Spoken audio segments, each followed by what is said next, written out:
Coming up on This Week in Space, we'll talk SpaceX starships and trips to Mars with Reentry author Eric Berger of Ars Technica. Tune in. Podcasts you love. From people you trust.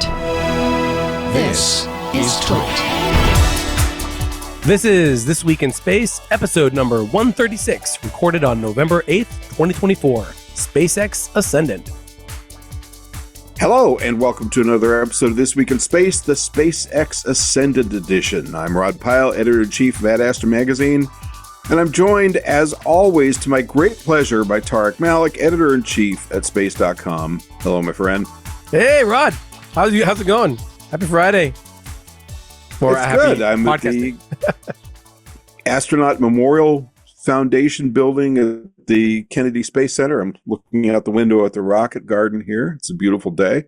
We had a Falcon 9 launch yesterday that shot right into the clouds, so we heard it, but we didn't see it. But I think there's another one tomorrow. And why are you attending these? I was going to say, why I was about to tell you.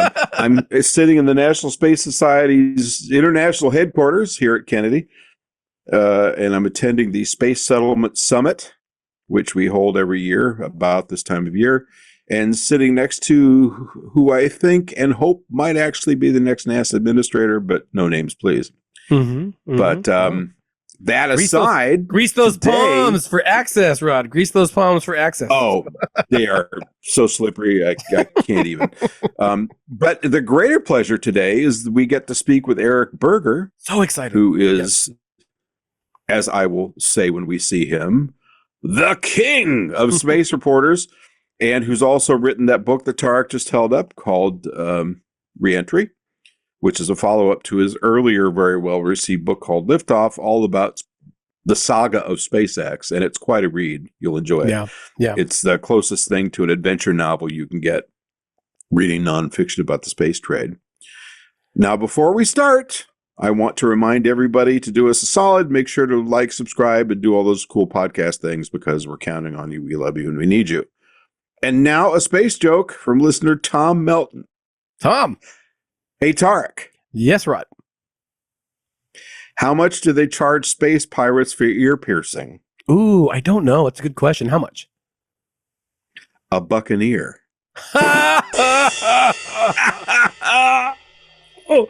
That was painful. Is that really a space joke? Because you only just said space. No, that's a recycled nautical joke.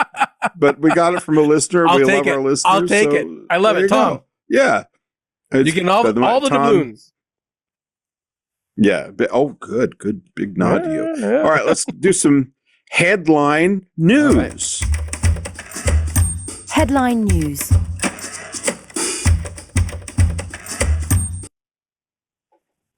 Thank you, Miss Australian person, who I will never meet because you're completely electronic. So, gosh, we've had an election. We have.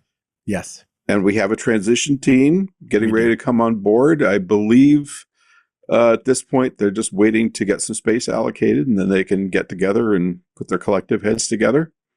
I did hear that read that there was a phone call between Musk and Trump not too long ago, where in the middle of the conversation, Trump said, "What's this Starlink thing?"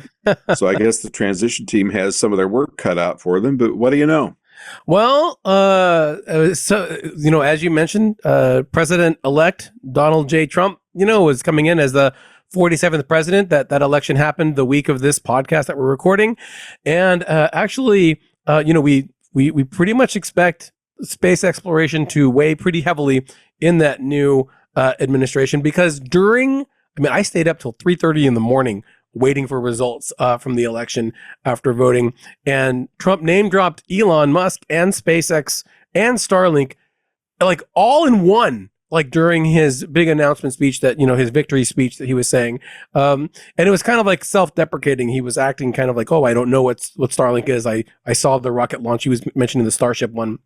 And that he stopped and called Elon and put some fundraiser person on hold for 45 minutes to talk about watching Starship Flight 5 come back. Right. It was very interesting, and it was a story that we had heard before in previous speeches during like stump speeches by Trump, but to highlight it during that moment, I think was very telling about how he values his relationship with Elon Musk, who spent $1 million a day in the last weeks to support, voters, I guess, to give them awards and whatnot, and threw millions more into a super PAC, or is it a super PAC if it's just a PAC, right?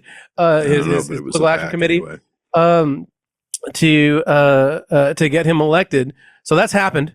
I think that it's very clear that there is a much cozier relationship between Donald Trump and Elon Musk than there was during the first administration, when Elon pulled out of, I think, some industrialist panels for the economy at that point in time. Based on things are different now, and the fact that you have the incoming president name dropping this billionaire that helped get him elected through fundraising, but very clearly has these visual events like the Starship launches going, then is very telling. One thing I would point out in this whole story, because he said it twice now, is he keeps talking about the rocket looking white, but it's all dirty because it's been used again. But he's talking about Starship, which is made out of stainless steel. And so I think that there's just a little bit of disconnect there about what he's saying. But I think the message is still the same. He values SpaceX and Elon Musk because of what they've done for him in this election. They're clearly entrenched now in the Artemis program, as well as the U.S. space program and the defense space program, and you're going to see a lot of that play out in a new Trump administration. Well, at flying, I don't know what last count, 97% of U.S. payloads. I mean, who can even come close? That's right. All right. Moving on, more SpaceX. We have an ISS Reboost mission coming up, which I loved. It was either your headline or your subheadline. SpaceX will boost the space station for the first time Friday, November 8th, as the company prepares to eventually kill the orbiting complex. Really, my friend? I don't. Oh yeah, that's the lead. Yeah. Hats off to Elizabeth Howell, our writer, about it. Yeah, because SpaceX has that contract to build the deorbit tug as well. So This is really interesting, because for the first time, there actually has been an update since we've got this story from space.com by Elizabeth Howell here, because that was our big preview that they're going to do this thing that they'd never done before. Reboost at the space station have been done by Russia's Progress vehicles, and also I believe Europe's ATVs as well did it. I can't recall if HTV did. I don't think so. But this is a new capability for the SpaceX Dragon cargo ships. And in fact, since that, it actually has occurred. And there's actually a really great image too that my colleague Josh Dinner put together, because it looks like that the Reboost went just as they expected, which again, they keep performing, they keep hitting all these milestones, and they've hit another one. NASA and SpaceX said that they finished it at 12:50 p.m. Eastern time on this day as we're recording, Rod. So it went swimmingly, and now they've got a new capability for the next what is it? The next 6 years until the end of the space station to be able to reboost it and keep it in its proper orbit. Cool. Yeah. All right. And switching gears here, Sunita Williams is just fine in space. Just fine. Despite what kind of picture? All right. This is really This is a weird one.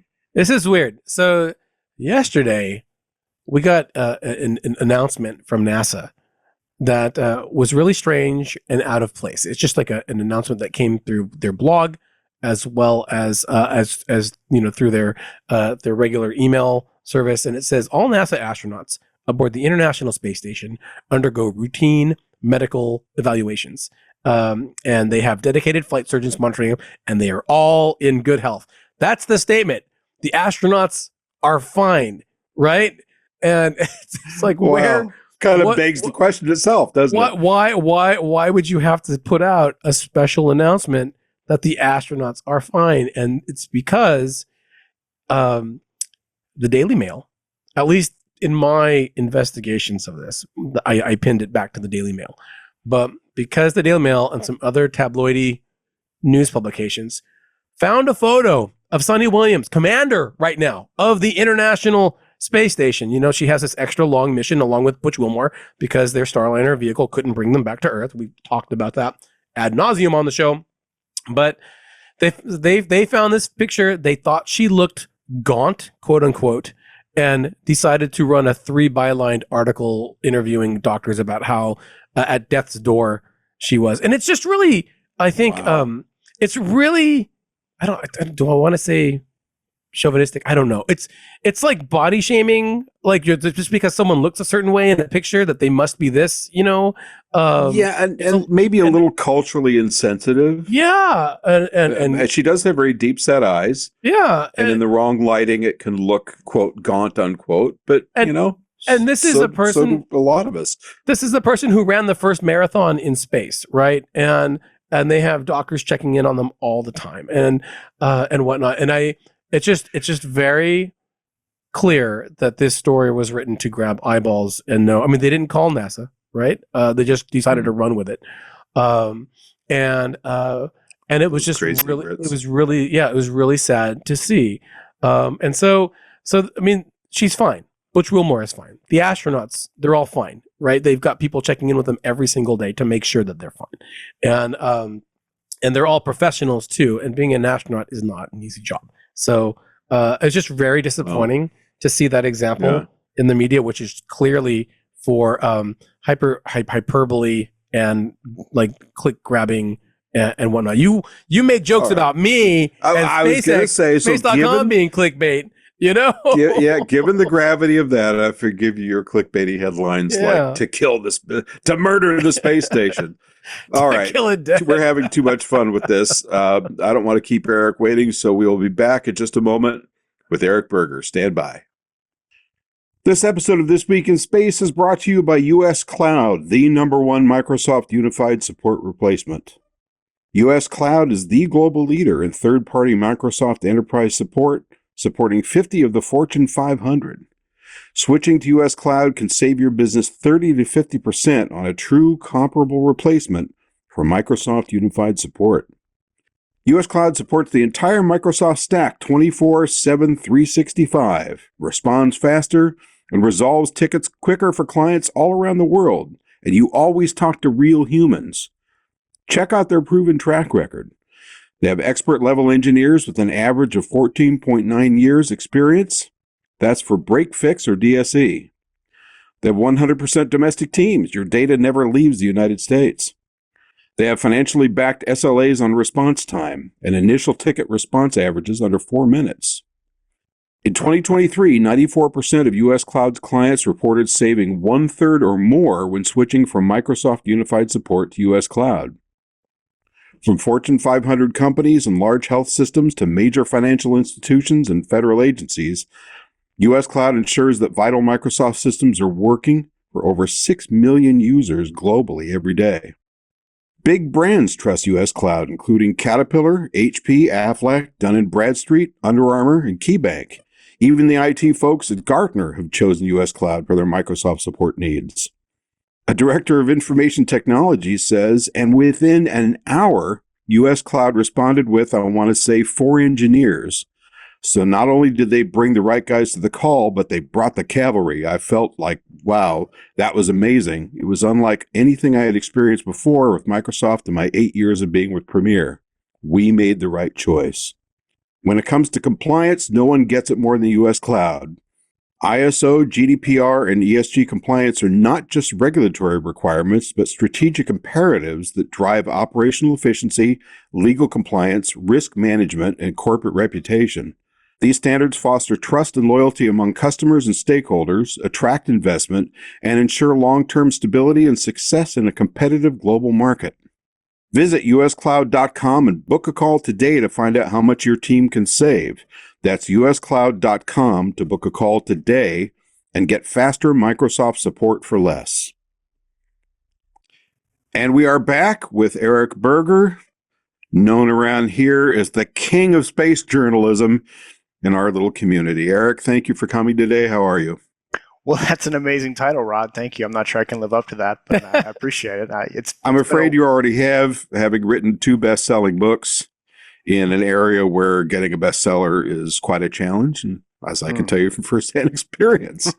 So congratulations on the latest one. It's quite a read. As a publisher put to me years ago, and my books I don't think are going to sell close to what yours does, but he said the thing I like about your books is they read like adventure novels, and this one really does also read like an adventure novel. I mean, the story is, I can tell you had really great fun in the telling. Yeah, that's right. I mean, I wanted to essentially take readers and put them alongside the SpaceX engineers and technicians who were turning the wrenches and making the decisions that ultimately, allowed SpaceX to do the incredible things it did from 2010 basically to 2020. So I should probably back up and tell the audience. We should point. You wrote a book called Liftoff, and then you wrote a book called Reentry, which has just come out recently, and You're the senior space editor at Ars Technica as well. Yeah. Doing all the good stuff, fighting that good fight there. So, well, and Tarek, why don't you take it on? Because I know you have a question you're dying to ask. All right. I'm going to ask you, Eric, the question that I ask everybody who comes on here, which is how you found space in particular. Because, I mean, I've known you since your Chronicle days, of course. I think I think that was when you and I first met, when I was traveling out there to Houston. Now you're at Ars Technica. You've written these amazing books on private space flight. But where did space bite you? Because I know that you have some weather origins as well. And so I always ask people kind of what their path to space was. Was it little Eric, who found it? Was it something that you found later on? Can you clue us in on that? It was little Eric that found space. I was always interested in it. I distinctly remember as a kid in the 70s writing to NASA and getting back these glorious full-page photographs of like the outer planets that had been taken by the Voyagers, and being mesmerized by the views of Uranus and Jupiter and all the other planets. That this was well before the internet, so it was, you got a big manila envelope and you felt pretty special. And then I went off to school and was studying astronomy, and then went into journalism. And I wanted to basically be a science journalist. I ultimately decided. Wow! And I was get-go. Yeah, I was working as a science journalist at the Chronicle in 2003 when Shuttle Columbia happened, and I got called to go to Johnson Space Center that morning to help out Mark Carreau, right, with the reporting following that accident. And that really rekindled a fascination that I had with space. And so I helped cover space, the Chronicle, for a while. Then Mark left, and I kind of picked it up as part of my science beat. Around 2012, 2013, 2014, I got really interested in space because of what was happening in the private sector. I mean, I don't know what your feelings are about the space shuttle, covering the space shuttle, Tarek, but I found it pretty boring. I hate to say that, but I mean, it was wonderful people, 7 wonderful people going up to do interesting things in space, but it was fairly repetitive. And everything at NASA was pretty much by the book and buttoned down. So I appreciated kind of the more freewheeling nature of the private space industry. And so I just started writing more and more about SpaceX and other companies and what they were trying to bring about. And then I got offered to a full-time space writing job at Ars Technica about a decade ago, 9 years ago, to just write about space. And basically they said, you can write whatever you want. I mean, that was pretty freeing. That's really nice. That's a pretty cool assignment. I mean, it is probably a huge perk, right? And at the Chronicle, I'd kind of been reined in a little bit because, we were in Houston, and so in Johnson Space Center, you can't be too critical of them. And so when I left for Ars Technica, I just said, I'm just going to start writing what I think is really happening out there. And so it's just been, I've had that approach of over the last decade to really just kind of understand what's happening and sharing that with readers. Oh, that's awesome. Give Keith Cowing a run for his money. That's an insider comment. So I guess just to position us, since your books have been about SpaceX, I mean, here's this scrappy upstart company that starts in 2002. Looks like they might go out of business in 2008. Steve Jurvetson and other people come along and help them get over that bump. Mr. Musk pushes and pushes and pushes and cajoles and insults and yells and pushes and then flatters a little bit and pushes some more. And suddenly amazing things happen. And now they're launching well over 100 flights this year. The U.S. would be a distant second to China if it wasn't for SpaceX. And as I recall, not that many years back, the U.S. was only launching, I think, sometimes 10 launches or fewer per year through the traditional launch providers. And it's just hard to see anybody except maybe Blue Origin coming along to compete. And I'm sorry, this is a very long, rambling introduction to my question. But with this change administration, can you look into your crystal ball a bit and tell us what you see ahead for this company? And then I'm going to turn over to Tarek after that.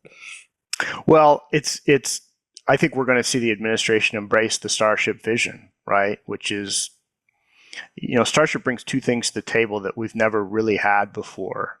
The world has never really had before, right? Super heavy lift rocket at an affordable price. And even if it's $150 million to launch 150 tons, that's still 1 to 2 orders of magnitude less than any rocket in history that's been a super heavy lift rocket. And it's also got this huge payload fairing, right? We could build a house inside that payload fairing and be pretty comfortable. So you're talking about bringing mass and volume to space at prices that really were unthinkable before. And so there's an enormous potential in that. So it's going to mean big things for SpaceX. I mean, SpaceX was already going places. I don't think a Kamala Harris victory would have been bad news for SpaceX because the Starship vehicle has sailed. It's on the critical path for NASA's program. So it was happening regardless. This is just going to speed things up. I mean, the biggest headache Musk has had really has been regulatory. We all know how he feels about regulatory agencies, and the Trump administration is going to feel the same way. And I think the FAA and FCC do important work, but they are going to be rendered less effective or be told to basically, fast track SpaceX's activities with Starship. And so I think we'll see Starship move even faster than we've seen before. And to go back to your comment about, SpaceX started out scrappy. They were scrappy throughout the 2010s. Mm-hmm. It really is only the last few years that we've seen their resources really become unlocked. And so what we're seeing in South Texas, where they're on ship, 31 or 32, and booster 13 or something, that is called being hardware rich. And when you're hardware rich, you can send stuff up and have it explode and then learn and fly again. And so we're seeing a company that has been fiscally unrestrained for the last couple of years. And now if the regulation side of things loosen up, they're just going to go even faster. Now, the challenge for them, of course, is that they still got a long, long way to go. There's so many different steps that they have to complete to actually get a fully functional interplanetary Starship. But they're going to go as fast as humanly possible, I think, at this point. Yeah, I think that speed is pretty evident. I mean, I think we were there, right, at the unveiling of SN1, that first Starship. And, on that warm, I think it was September, right? September 2019. Yeah, it was a hot night. Irene Klotz kept poking me to take off my suit coat because it was so hot, but I was like, no, got to keep the you're a madman. Got to keep your image going. But hey, Tarek, before you launch into your question, let me take a quick ad break. Oh yeah, of course. Got to pay the hounds. All right, we will be right back. Stand by. We'll be back with Eric Berger in a moment. Yeah. Oh no, I was just trying to kind of paint that picture because back in 2019 when we saw SN1, it was bright and it was shiny, and now of course it's like smithereens. But Starbase was like a giant tent, maybe like a few tents, and there was like the temporary trailer bathrooms and whatnot. Now you've got like a bunch of vertical bays. You've got, like you were talking about, being hardware rich, and it's only been a few years, since that, which is absolutely crazy. And in Liftoff, the first book on SpaceX, you kind of chronicle the whole rocky road to Falcon 1, and like I remember distinctly then getting an alert saying, "Hi," going to a wedding and getting an alert on my BlackBerry. That's when this was, by the way, from SpaceX PAO to say, "Hey, we're going to launch our next Falcon rocket in 45 minutes. If you want to tune in and join." And I think that one failed, but then the next one did in fact make it. And now here we are with Reentry and the Falcon 9s. We take them for granted. They launch 3 a week, maybe, and I'm kind of curious if when you started really paying attention to SpaceX, and making that shift into, the commercial sector. If it was as apparent to you then, as kind of what you described now about them being fairly unrivaled, I think deservedly so with all of the stuff that they've done, was it clear they were going to reach it, or was it still just that open question, even as they shifted into Falcon 9, as you were reporting for this book here, to make a big business case out of that? I mean, was it as questionable with Falcon 9 as it might have been with the Falcon 1 days? I think it was an open question in the mid 2010s, especially in 2015 and 2016 when you had back-to-back Falcon 9 accidents. Right? Mm-hmm. They lost the CRS-7 rocket in flight, and then they lost Amos 6 on the pad a little more than a year later. And so it was not really, I think, until 2017 and 2018 when they really started to hit their stride, and it seemed inevitable. And I think for a lot of people, myself included, it was really the pivot, or the point at which I decided to start writing some books, was the Falcon Heavy launch. At that point, it just seemed like everything was possible for this company. I mean, they were clearly a special company when they docked Dragon to the ISS in 2012, right? Because no company had ever done that before. Only countries had done that. But they were still, you could legitimately criticize SpaceX for having a low flight rate. 2013, 2014, 2015. I mean, they're still launching a handful of rockets a year, and the CEOs out there talking about, we're going to launch every week. And it took them a while to get there, but ultimately they did get there. Mm-hmm. Now, you mentioned in Reentry that Falcon Heavy, that I think that was 2018, right? If memory serves. February. That you had met him on the pad that day before. Remember, there was like a big site visit. Was that the first time you met him in person, or no? Had you talked to him before? That was the first time I met him in person. So I'm curious, because Falcon Heavy was like something that I don't think I'd seen before. Where you get the launch and then the rockets came back, and I mean, it was absolutely spectacular. What struck you about him? Because I think we had met him. I had met him before, and it was really surprising. He came into the New York offices and then just started talking about these reusable rockets being the holy grail. And I had a hard time believing it at the time. But what struck you about what he was saying when you're there on the pad? Because, in New York, we're in like a little sound room. You don't see anything. It's just Elon, maybe his handler, and then us in the camera. But you were there with this triple core rocket behind you, knowing that they're going to try to bring the half of it back in less than 24 hours. And if that was your first meeting, I mean, that seems to be like a pretty big of a doozy in-person meeting to have. Yeah, it was interesting. I mean, my first impression was he was big. Like his size was physically imposing to me. And he had a great sense of humor, right? I mean, you get lots of different moods with Elon, right? I've seen mad Elon before, and you don't want to be on the receiving end of that.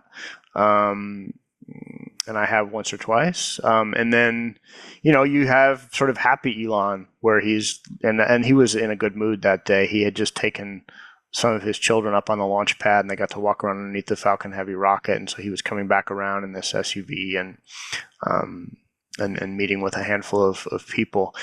And so it was just interesting to talk to him. And I guess what struck me most is even back in 2018, this is February 2018, and by the way, not a bad time to wear a sport coat in Florida, Terry. You can get away with that. I wouldn't recommend that summertime in Texas, but he didn't seem all that impressed with the Falcon Heavy. I'm thinking, what's wrong with you, man? Really? We all saw that video that I think was it Nat Geo shot of him running outside, right. But if you watch the press conference afterward, he was just like, this was great and everything, but it's really just a step. And we really need to be focused on Starship as the key enabling technology. So he Falcon Heavy didn't keep his interest very long, did it? No. It didn't. I mean, even at that time in 2018, he was pretty deep in sort of the early design of Starship, and they rolled out less than a year and a half later those first prototypes, SN1, that Tarek talked about earlier. Well, that's really interesting. Oh, do you have another question? No. Go ahead, Rod. I'll be happy to wait. Go ahead. Well, actually, why don't you go ahead? Because mine's going to, I think, require a long answer, and we need to jump to another break in a second. So, well, yeah. Well, I guess short stick. I did want to talk about that bridge. Then, I mean, because you do touch on the beginnings of Starship in Reentry, and I'm just curious if at this point, we're talking about that transition from Falcon. Well, not transition, the addition of Falcon Heavy.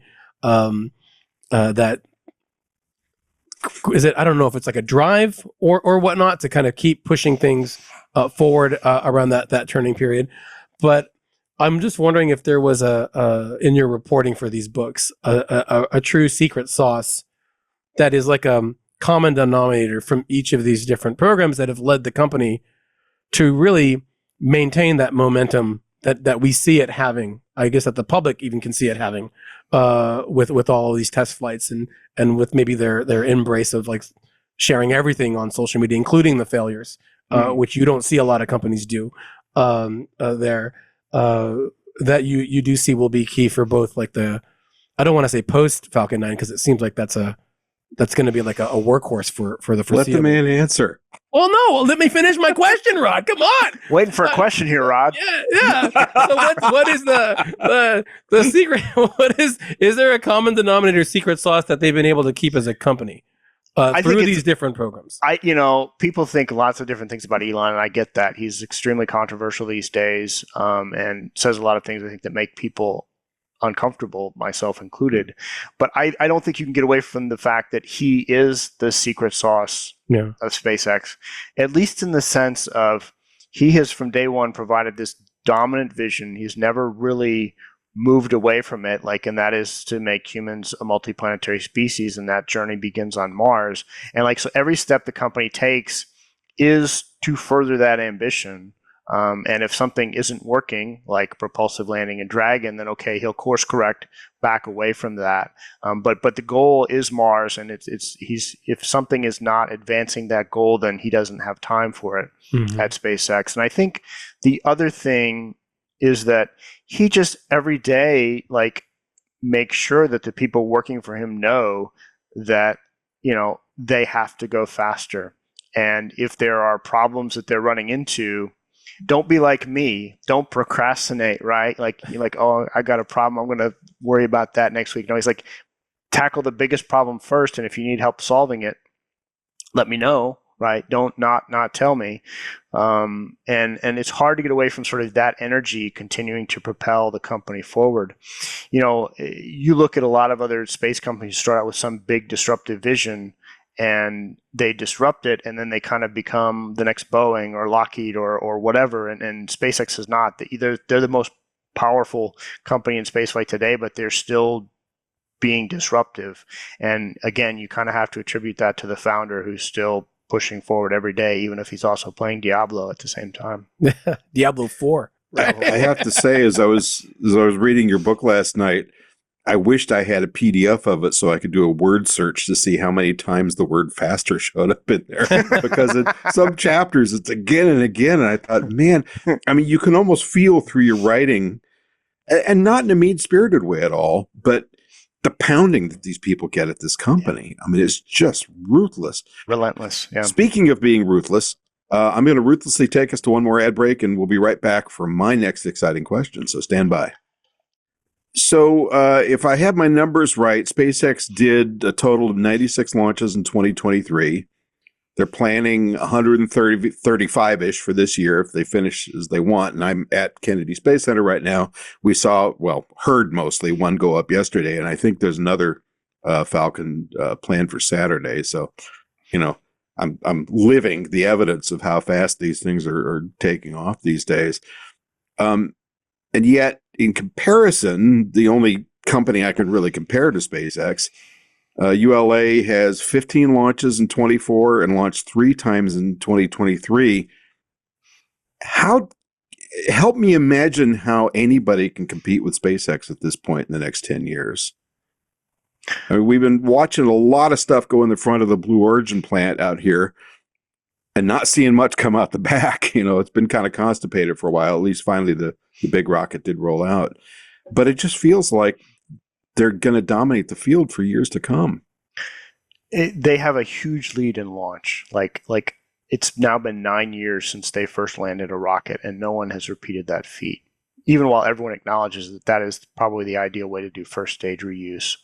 I think that probably will change within the next 12 to 18 months, that we'll see Blue Origin successfully land. We'll see probably a Chinese company successfully land an orbital rocket. But there's no question they're already far, far ahead in launch. And they're also ahead in satellite internet. Like they're 5 to 7 years ahead of Project Kuiper and China's Easily. constellations and everything else. And so they are the leaders, and they're going faster, right? And so in launch, like they're taking the next step with Starship, and no one has a vehicle that's like Starship, right? It's an insane design, and it's preposterous that they're pulling it off. So there are a couple of things could happen. One, Elon could self-combust. Trump could get into a furious row over something, which does not strike me as particularly unlikely. And all of a sudden, the U.S. government is favoring other competitors for SpaceX. Although, like, if NASA wants to have a human spaceflight program, you're kind of screwed unless you use SpaceX. And if you want to have low Earth orbit, low internet broadband, you kind of got to go through Starlink and Starshield if you're DoD, and the military is counting on SpaceX for at least half its launches, and certainly for assured access to space. Now, some of those dials start to change in the next 5 years as Blue Origin comes online and Vulcan becomes reliable and Kuiper comes online. But for now, there's really nothing. There's no viable competitors to SpaceX. But look what happened to Howard Hughes, right? And so Elon is spinning a lot of plates. And he's in his 50s now. So I think that's a risk. I think if Gwen Shotwell retires, that's a concern. I'm not saying that's happening imminently, but that's probably on the roadmap for her. You could see like the NASA SpaceX Mars program becoming the dominant paradigm of the Trump administration. And then like if there's a Democrat elected in 4 years, like they want to make a clean sweep of programs, and that would really, maybe they would change the focus. I think the risks are not like other companies catching up through technical prowess or funding because SpaceX is so far ahead. It would be more of like some kind of political thing or some kind of personnel thing that kind of takes the steamroller, off the tracks. And I frankly, in terms of technical competition, I would not look in the United States. I'd look to China. And the very interesting things. I mean, that country and its startups are seeking to emulate what SpaceX has done, whereas the reaction in the United States is everyone's trying to do it a little bit differently because I don't think they want to be seen as copying SpaceX. Yeah. But China's emulate is such a kind word for China, by the way. China has no qualms about directly ripping off designs for Falcon 9. That's a better phrase. Yeah. You just saw that at the Zhuhai Air Show just recently. I mean, it's almost a near exact replica of Starship that they're saying that that one company's going to build. And before that, there were almost replicas of the Falcon 9. Yeah, and like mashups of New Shepard and Falcon 9 too. I've seen. Literally within a week of the Starship Tower catch, which was so preposterous, right? Unbelievable. With a week of that, a Chinese company had a proposal out to get funding to develop their own tower catching, rocket catching tower. So, yeah. You mentioned the military and the DoD, Eric, earlier about like their dependency now, or I guess reliance on SpaceX and Starlink for their own uses.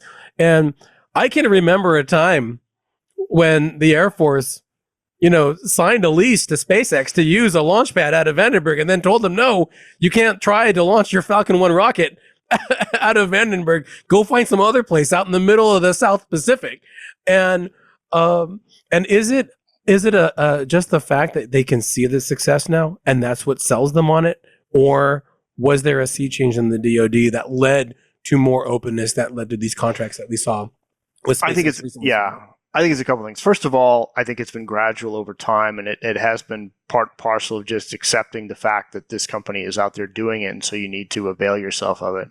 But I mean, SpaceX had to kick open the door, right? In 2014, they sued the government because of ULA's sole source contract award for heavy lift, and got a piece of that deals, and obviously they haven't looked back. But there were also believers in DoD. Like right at the beginning, their very first federal funding came from DARPA, back in 2003 or 4, for the first mission, like was sponsored by DARPA. And there have been key believers at DoD all along. Like their first launch, their ULA contested their pad Slick 40 as Space Launch Complex 40 at the Cape, and Susan Helms was the brigadier general in charge of the range there, and she approved it despite heavy lobbying.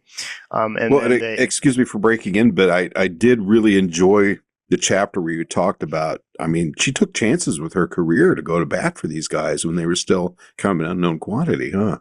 Yeah, and the range also, allowed them to land their booster in 2015, not far from the $2 billion Eastern Spacecraft Processing Facility that's owned by the National Reconnaissance Office. And they were pushing very hard for SpaceX not to do it. The NRO was opposed to that. They allowed them to do autonomous flight termination system. Now, look, if you talk to SpaceX or Elon and asked him about it, he said that you had to basically do this kicking and screaming. But it's not like the federal government has recognized reality. I mean, look at NASA. To go back from DoD to NASA, NASA has gone from a paradigm where it awards cost plus contracts for major programs like we saw with SLS and Orion, and those were kind of the last, and Gateway, and those were kind of the last pieces of that. And now it's like almost everything is a services-based contract. And certainly the key elements of the Artemis program are all services-based. Now, it remains to be seen whether that ultimately will be successful. But that is simply a product of SpaceX showing that it could be done. Yeah. So it's completely changed the contracting, the way the federal government does contracting. All right. I've got my next question coming up right after this short break, so go nowhere. So there was a clear pivot point at which this company said, I want to bring the rockets back and use them again and again.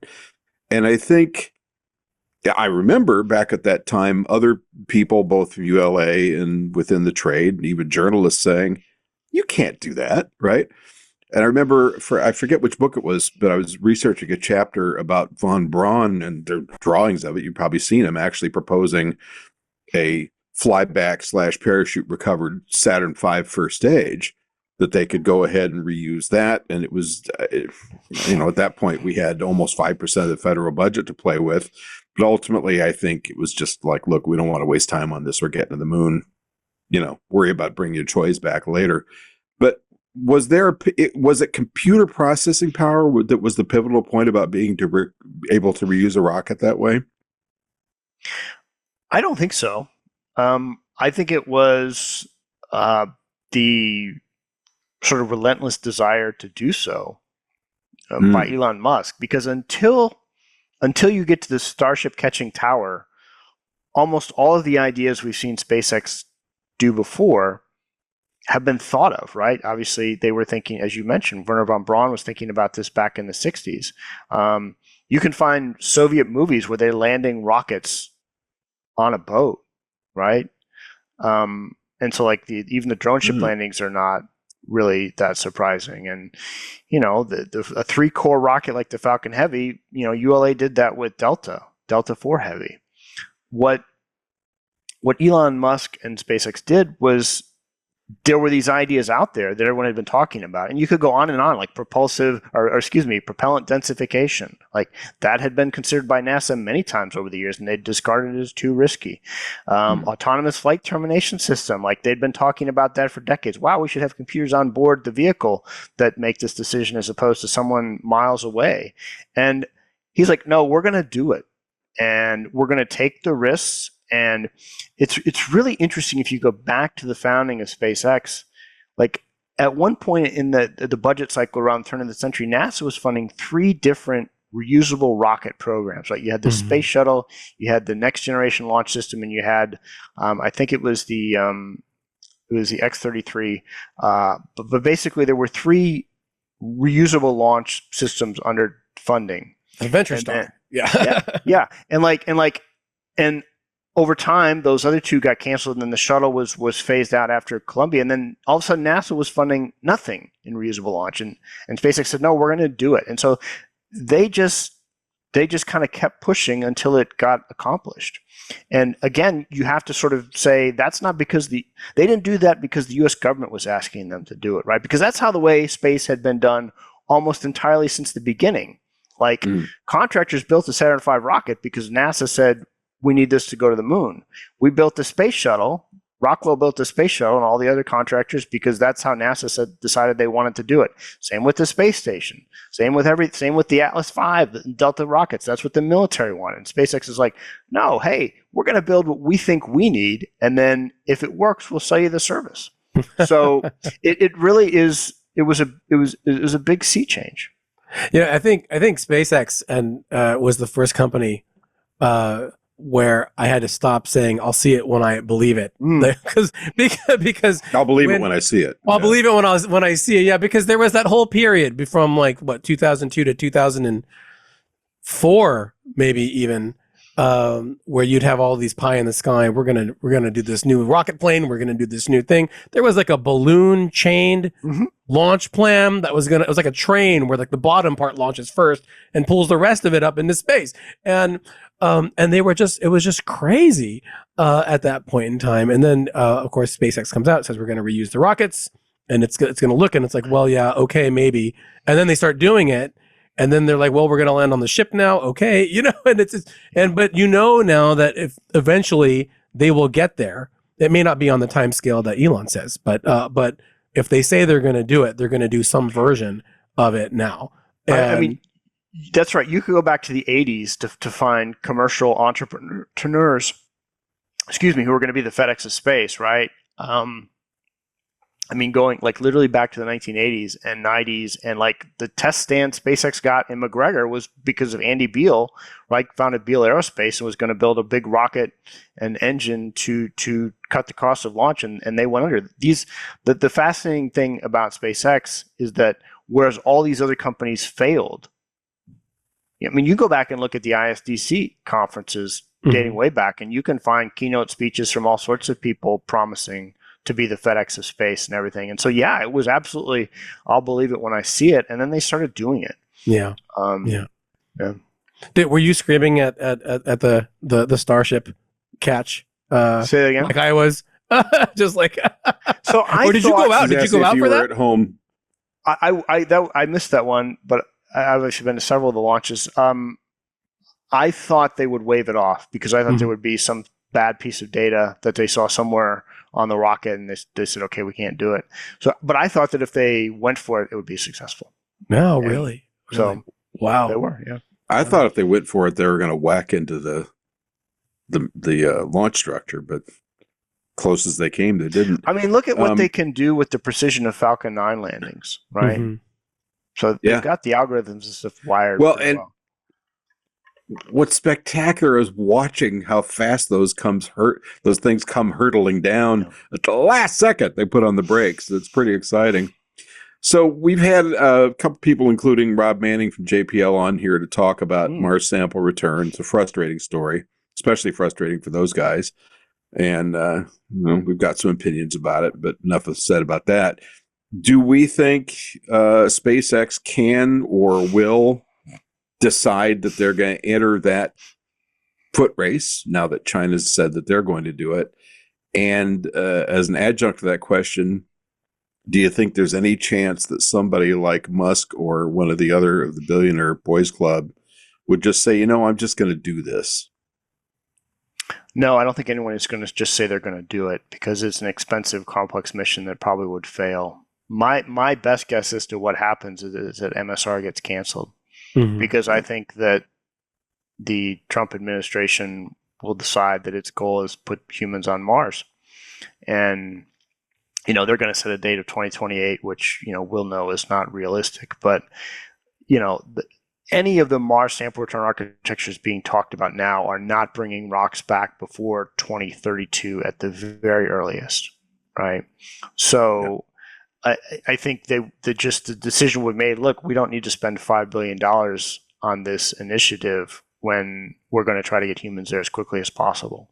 And if China brings a Mars sample return mission in 2028 or 2030, who cares? I mean, literally, who cares when you're actually going to be sending people there? Mhm. So my sense, that's my best guess as to what happens. Now, maybe NASA will move ahead. They're going to make an announcement in December about their plan. And, I just, it's really hard to predict what happens because we are in a brave new world.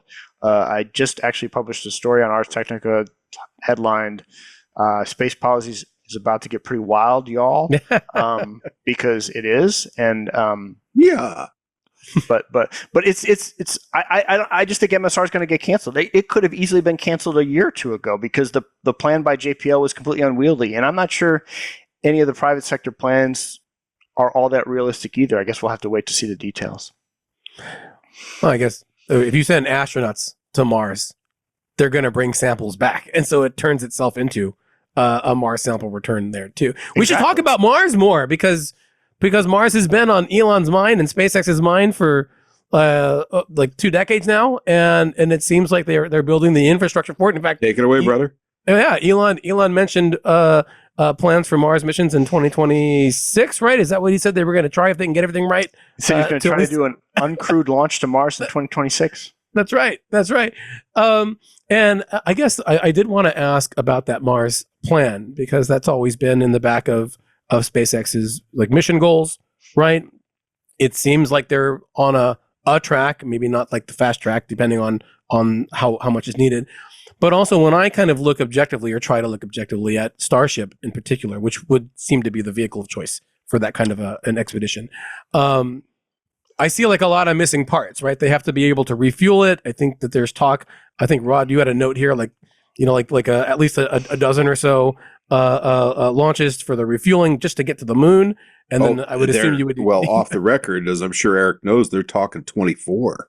I mean, that's a lot of launches just to get to a place. A lot of choreography. Yeah, and I guess the payback there is you get a reusable rocket, but I guess the question that I'm trying to ask is that the vehicle that will get SpaceX to Mars, or does it have to change because of just the serious amount of so many launches of refueling tests that still haven't been worked out, of I guess landing on another planet, which they would have to test out with this, or is there another iterative design or a new vehicle completely that is in the design work somewhere, when you're poking around their files that we're going to see?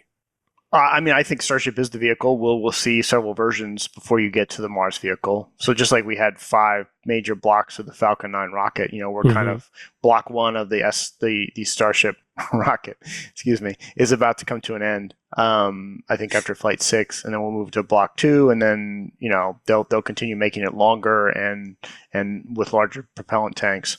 So the refueling is an issue, but I mean, if you go back and you look at the Mars missions using Block 2 of the Space Launch System rocket, I mean, it was calling for like 8 launches of that rocket, right? So it's not like, and that's a completely expendable $4 billion rocket. So, I mean, let's be real. And like even Blue Origin's lunar missions are 6 refuelings, something like that, on the order of that. So it's not like, of New Glenn, so it's not like Starship is unique. It's just bigger. Than the other vehicles. I do think it's the pathway, and they'll just kind of continue to refine the design. And I don't think it'll be 24. It might be 12. It might be 16. But quite frankly, if you're launching a fully reusable rocket, which they will get to eventually, who cares? I mean, they're launching 140 times this year.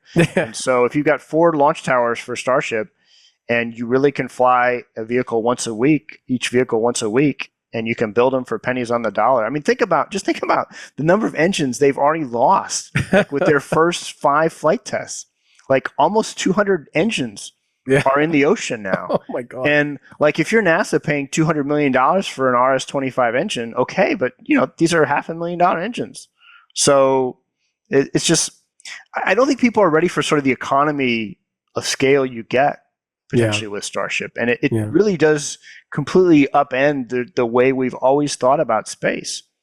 So it's going to take lots of refuelings, but so what? I mean, this is the future. The future of spaceflight is distributed launch, propellant storage in space, refueling, and a sustainable, reusable system. So, I mean, they are trying to bring that future into existence. Yeah. When do you just want to hear that again? Hold on a second. I want to hear that number again. SpaceX turning out, I believe, an engine a day at about $500,000 versus what it was costing old school prime contractors.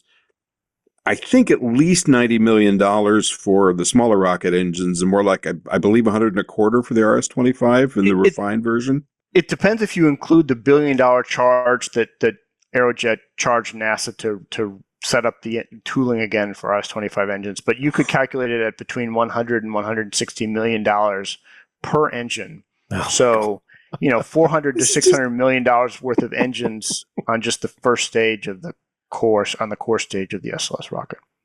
This is just unfathomable differences. Okay, sorry, Tarek, go for it. No, I just wanted to ask Eric, when your ticket to ride on a SpaceX Dragon, is he going to get Tim Dodds?